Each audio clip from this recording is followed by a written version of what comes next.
The reason I'm having to stand here today is because there are people in positions of authority and respect who have said their votes didn't count, and it's not true. And I'm going to do it again, and I'm going to go through all this anti-disinformation Monday. It's whack-a-mole again. It is Groundhog Day again. I'm going to get to talk about things that I've talked about repeatedly for 2 months. But I'm going to do it again one last time, I'm hoping. Because at the end of the day, we want to make sure people understand their votes count. Every person, every voice matters. And I know that there's people who fought for that for years about this. So let's start again. And yes, some of this is going to come out of the continuing statements from the president and some of his supporters. State Farm. All right, this has been one that's been conflated over several different things. We have multiple scanned ballots. We have Ruby Freeman. We have the leak that says a water main break, which wasn't a water main break. So in order to be fully transparent, one of the things we did is we had a local media organization, WSP, Justin over here. We went through it for hours and hours, walked through frame by frame, and showed what happened. So let's start. If you go to securevotega.com, we have posted all the videos from State Farm for that day that cover the relevant periods. 5:23 a.m., they walk in and they discover what is essentially a pond on the floor where you can see water coming out of the sky. So they say, okay, we can't do our work here this morning. They call in the State Farm people. It's not Fulton County people, which is one of the other things they said. There's no Fulton County work order to fix the water leak. And guess what? It wasn't in a Fulton County facility. It was in State Farm. So they were the ones who fixed the leak. And it was a urinal that was overflowed because they were turned off because, guess what? Nobody's in State Farm because of COVID, other than this particular usage. So they turned off all those things, and it went over the edge of the relief valve, and that's what caused the leak. So they come in. Then you go to another one about 7 in the morning or so, where you have essentially the, I don't know what to call it, the drying Zamboni that's driving around on the carpet, cleaning it all up. Then at about 8:23, you see a woman bring in the table in question that has been the point of Mr. Giuliani's 90-second clip. She's pulling it with one hand, and she sets it down. There's nothing underneath it, okay?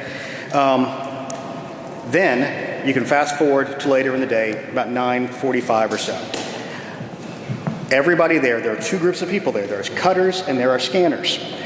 What happened was the cutters began putting their stuff away because everybody was under the impression they were going to get home. We have discovered this. So they start putting covers over the cutting machines and everything. So then we see also, while the monitors and the press are still in the room, they bring out the carriers, which are normal absentee ballot carriers.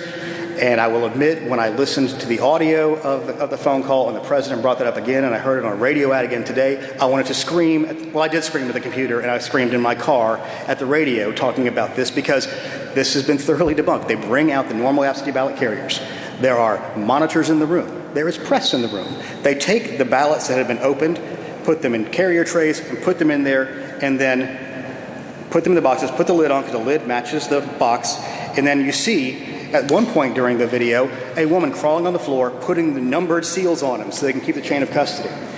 Approximately 10:25, 10:30, the secretary in our office receives word that Fulton County is shutting down for the night at State Farm Arena. So, as some of y'all who were there on election night recall, the secretary got a little irritated with this and made his feelings quite known. He says, some of us will be working through the night. We're glad to see that Fulton County sees the need to just go ahead and knock off for the evening. So Chris Harvey, our elections director, then calls Rick Barron, the elections director of Fulton County, who was at the other location, which was their English Street warehouse, because he was doing election day activities. Chris calls Rick. Rick says, we're not shutting down. Well, Chris says, it looks like you are. So then you can go back to the videotape and see Ralph Jones take a phone call at approximately almost 11 o'clock. And you can see his shoulders kind of shrug. He takes the phone call. He's being told at that point by his boss, Rick Barron, you need to stay and continue to scan. So he hangs up the phone. He goes over to some boxes, puts some more seals on them, because obviously, if you watch the videotape, many of the people that are there have been there since 7 in the morning. It's already 11 o'clock at night. They were all under the impression they were going to get to go home.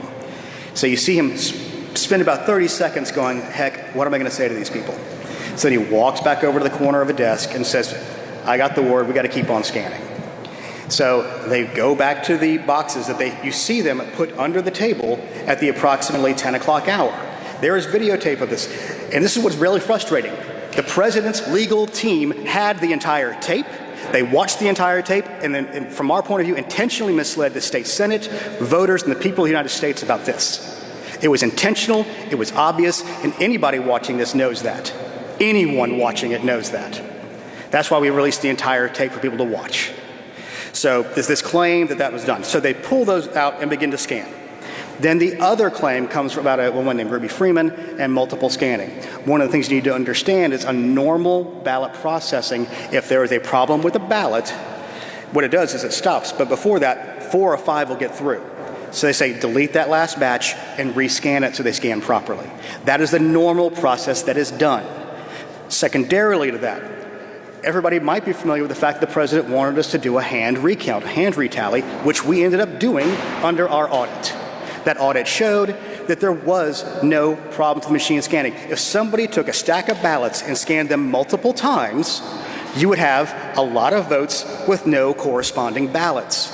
So let's go over the numbers one more time. Statewide, it was for the sheer number of ballots, they were off by 0.1053%. For the margin, they were off by 0.0099%, which shows that the machine scanned properly. Our counties did a great job of following these batches and doing the hand count properly, appropriately, with scrutiny and with observers.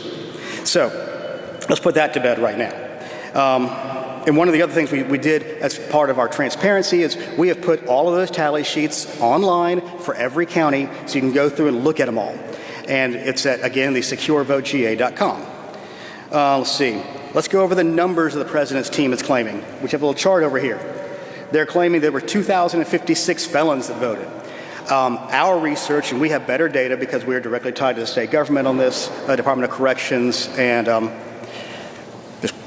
the other department, which I can't remember what it's called right now. Basically, it tracks when people are on probation. There we go.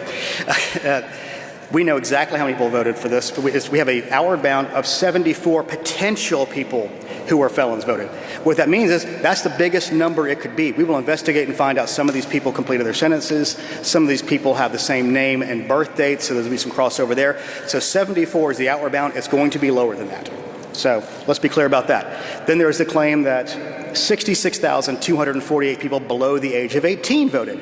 The actual number is 0. Let me be clear, 66,000 versus 0. And the reason we know that is because the dates are on the voter registration. There are 4 cases, 4 where people requested their absentee ballot before they turned 18, but they turned 18 by the election day. That means that is a legally cast ballot. So again, 66,000, which is the biggest single number they have on these kind of votes, versus 0. They say that there's 2,423 people who voted without being registered. Let's just be clear about this. You can't do it. There cannot be a ballot issue to you. There's no way to tie it back to you. There's no way for them to have a name to correspond back to unless they are registered voters. So that number is 0. Then we've got 1,043 illegally voted using a P.O. box. Again, we're going through the investigation on this. So far, everyone we've seen has been when there is a mailboxes, et cetera, or something like that in a multi-family building, like an apartment. So they will have what looks like P.O. boxes listed in the system, but they're actually the residential address of record for people who live in multi-family housing, like apartments. So that's everything we've seen so far. We haven't seen anybody actually registering to vote at a USPS P.O. box. Next one is 4,926 voted past the legal registration deadline. Again, it's 0. We have 0 record of anybody doing that because the voter registration cutoff is a voter registration cutoff. So there's no corresponding way to do that. They couldn't be issued a ballot because they are not legally within the system of that to have ballots issued. 10,315 who died before the election. Again, our information from the Department of Vital Records, we go through county by county, shows potentially 2. So far, 2. It could change, it could go, but it's not 10,000. 395 cast ballots in 2 states.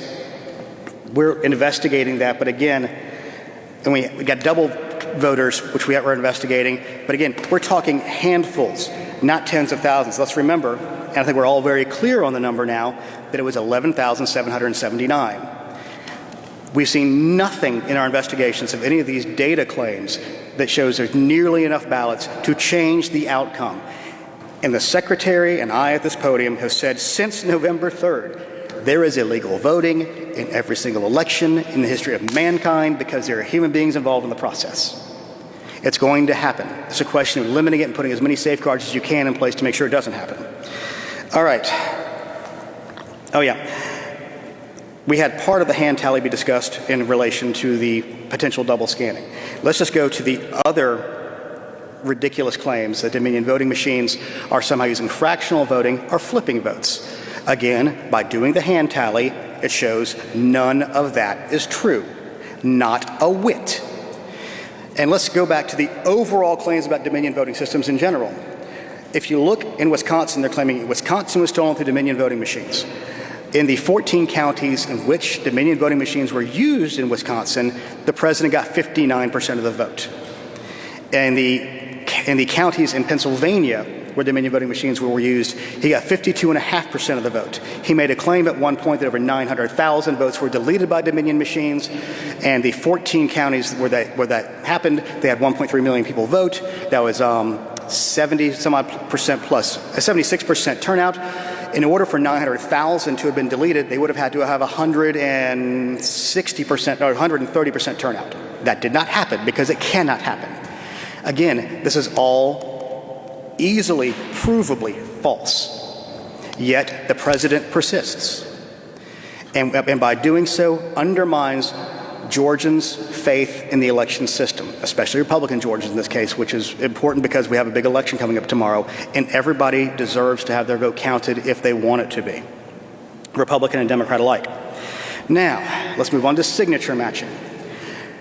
There were claims about signature matching not being done. They were based on feelings. We believe. No specific evidence was ever brought up until in one of the Trump filings, there was a specific allegation the signature verification was not being done on the absentee ballot request form properly in Cobb County during the June primary. So that's the first time we had a specific actionable claim of signature match not being done. So with that in mind, the governor graciously offered, after the secretary and he discussed, potentially using GBI resources. So we got GBI to come alongside Secretary of State investigators, multiple teams. Vic Reynolds stood here last week to announce the outcome of that. And of the 15,118 absentee ballot envelopes that they investigated, they found 2 with potential problems. 2. 99.99% was properly done. And of those 2, the actual voter who was intended to be marked as voting was the actual voter. They could have been done through a cure period, which would have been a better way to do that. Another thing they want to talk about is the vast difference in rejection rates. Well, what we've seen is there was not a vast difference in rejection rates. What's happening is, in order to confuse people because they don't understand election systems, is they're conflating the entirety of absentee ballots that were rejected versus those that were rejected for signature mismatch or missing a signature. Now, we're also comparing apples to oranges. In 16, I've done this so long I don't want to screw up these numbers, but I'm going to give the general, don't hold me this exact number. I think it was 0.26%. In 18, it was 0.16%. And in 2020 so far, it's 0.15%. We've gotten some updated numbers on this now. And the difference is, in 2019, HB 316 was passed, which allowed there to be curing of ballots. So there are teams of Republicans and Democrats, young people running around the state as we speak, finding people who have signature issues to cure their ballots. That's going on right now. And the Democrats did a much better job of that during the general election. The Republicans were not prepared. The Democrats had their own forms set up. They had teams set up. They were ready to go. It was sort of a late entry on the Republican side to do some of those. And about 5,000 total ballots were rejected for some purpose, and about 2,600 of those were cured. So that means the final rejection number was around 2,400 ballots, around the total of 5 million, or a percentage of the 1.3 million that we saw that were voted absentee. Let's go into some of the more new things. There is no shredding of ballots going on. That's not real. It's not happening. There's shredding of envelopes that were the non-used ones, or there's also shredding of the secrecy envelopes that came through. We saw some of those in the Senate hearing, and it's obvious that they are the secrecy envelopes, which have no evidentiary value because there's no signature on it. There's no way to match it back. They're just basically trash. The law requires you keep the signature and oath envelopes and the ballots themselves for 22 months. Those are all being kept. Let's see. This is what I don't fully understand. No one is changing parts or pieces out of Dominion voting machines. That's not a real, I don't even know what that means. It's not a real thing. That's not happening. The president mentioned on the call yesterday, or from 2 days ago, that's, again, not real. I don't even know how exactly to explain that. Let's see. Secretary Raffensperger does not have a brother named Ron Raffensperger. That is also not real. The president tweeted that out as well. Let's see, I've got such a long list. Oh yes, the other really fantastical thing we saw the other day was a potential hacking of Dominion equipment during a Senate hearing last week. That did not happen either. Let's go over a couple of reasons why. First of all, ballot marking devices and scanners, neither one have modems. It's very hard to hack things without modems. There's nothing to talk to. So let's get that clear. The poll pads, which is a no-ink device, does have the ability to connect to Wi-Fi, which we use it for loading purposes and in case there's an issue on election day, but they are not hooked up live all the time. And if they saw anything, they could see traffic back and forth, but it would basically be like watching a river go by, you couldn't get in. It's essentially, if they did this, which we have no proof of. We have claim after claim after claim with zero proof. Zero. And signed affidavits are part of an evidentiary trail, but they have to be investigated. And let's remember, everybody who came and gave testimony, it was public comment, at the state Senate hearing. This office was never asked to come and discuss those items with that state Senate subcommittee. That didn't happen either, which I find interesting because obviously they're making wild claims that, again, undermine people's faith in the system. Let's see. Oh yeah, this is another one that came over the weekend from the founder of Overstock.com, that they had found thousands and thousands of fake ballots in Fulton County warehouse. For any of you all in the press who have been to the Fulton County warehouse, these are the emergency ballots that have been sitting in that warehouse since before the November election, very much in plain view of everybody to see. And what happened, the reason they had a high number, first of all, every county has to have those emergency ballots by rule. The state election board rule says you have to have 10% of the available ones for each polling location, and they have to be printed for that polling location for the ballot style so they can track it properly. In Fulton County's case, y'all may remember that there was a COVID outbreak in their warehouse not long before the logic and accuracy testing period was happening for the general election. In a very wild abundance of caution, they had what they referred to as not Plan A, not Plan B, but they referred to it as Plan C, which was if we can't get people in to do the logic and accuracy testing on all of our equipment, we're going to print up 100% of our ballots we need to let hand marker ballots be what we have to do if we cannot get the machines done. They did that out of an abundance of caution, given the unknowable unknowns surrounding COVID and their ability to get employees in to do that. They were thankfully able to get the employees in. Dominion staff came in to help them make sure they got the logic and accuracy test done, so they were able to deploy all of their BMDs and their BMD carriers and scanners, so they didn't have to use those ballots, but that's why those ballots existed. They are not fake ballots. They are real ballots. They are unused ballots. And what I find really interesting about this is they were in shrink-wrapped items in boxes that are sealed. What can you do with those? They're sitting right there. Everybody saw them. Let's see. Trying to think what other, here's part of the problem, y'all. I sit down and try to write down everything that we see that comes over the internet as a potential thing of disinformation. It gets exploded. We all look at these things. We know there's lots of bots that are doing it. We have foreign powers that are pushing some of these things at the same time. So here's the takeaway from all this. This office has been open and transparent. We are continuing investigations. There are questions about pristine ballots. That's one last thing, the pristine ballot thing. There are 3 reasons you can have the quote-unquote pristine ballot, which is essentially the absentee/emergency/provisional ballot. There's first one. Military and overseas voters oftentimes will get what they call an electronic ballot. What happens is once we get the ballot built, starting the 49th to the 45th day, we will send emails out to those people who want to have electronic ballot delivery, which is many of our military servicemen and women. So they take that, they print it, and they bubble in their choices. Now, obviously that's not an 8.5 by 11 piece of paper or 11 by 14 where they can print it on, so it's not sized properly to go through a scanner. So when that comes back to the county, they will duplicate that on a flat, unfolded piece of paper on the absentee ballot/emergency ballot. That's a normal process for many of the military and overseas voters that are electronically delivered. The other situation you might see that in is an emergency ballot situation. If a ballot marking device goes down or wasn't used, which is the case we saw in the morning in Spalding County on Election Day, they will use the emergency ballots as backup. And those will just be scanned directly into the machine and not folded. And the final place you would see that is on a damaged or adjudicated ballot that was not adjudicated through the electronic system. Or in Fulton's case, what you saw was they were putting so many of the absentee ballots through their cutters that occasionally would catch the ballot itself and slice it. In Fulton County's case, they did the vast majority, I think 100% of their duplication on a BMD. In Cobb County's location, I think they did all those on hand-marked paper ballots. So there's a difference of use and processes within each one of the counties. So that's why you would see quote-unquote pristine ballots.